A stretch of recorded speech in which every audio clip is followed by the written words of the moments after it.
This is actually a night vision rifle scope. Mike Green, but you can use it as a viewer. Is about to go hunting. As you can see, it's got a whopper of a lens on it. After a career spent exposing hoaxes. And that's just recording heat. Green is trying to prove that this one... You gotta love gadgets in this business. ...isn't. I testify in court as an expert on forgery. Video out right here. For 20 years, I was chief of a fraud investigation unit for the state of New Jersey. Leave some food out, and hopefully they're watching us right now.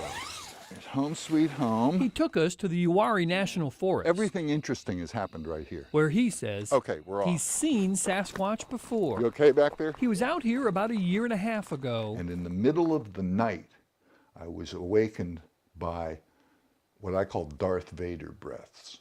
Great, I mean, that's really what it sounded like. Great big, two big breaths right over my head.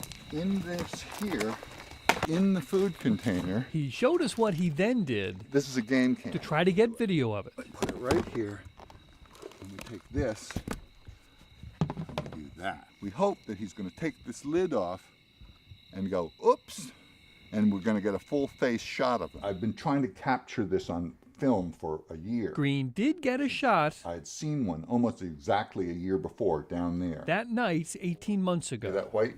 Mm-hmm. Okay, that's its head. What you're seeing here is really the first comprehensive thermal image of a Sasquatch, and it's the best that's been taken in 40 years. Even though I admit that's blurry. Green put a candy bar on a stump that night to attract the Squatch. Now you're going to see his right arm reach up and take the candy bar right about now.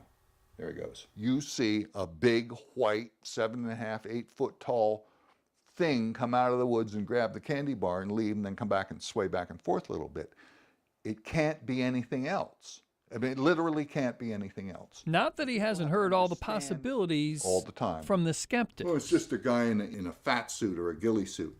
The heat signature, which is what you're looking at here, is nothing but heat. The heat signature would be completely different. It would be splotchy. You'd see lines where things like the face and the hands were hotter. You could put a guy in a Bigfoot costume and fool night vision because that's just like a video camera. But if you put a thermal imager on them, it's going to look completely different. Green believes that the clear heat signature that you see on this thermal image and swinging back and forth is something you couldn't fake. Now on this swing, you're going to see his right arm will separate right there from his body a little bit. And has him convinced it's Bigfoot. But yeah, there's no doubt about it. Now we're recording that image. But even he and the rest of the Bigfoot Field Researchers Organization and I just walk up like this. Are baffled that they don't have better proof after all these years. We have in the BFRO maybe 200 game cams out looking for squatches.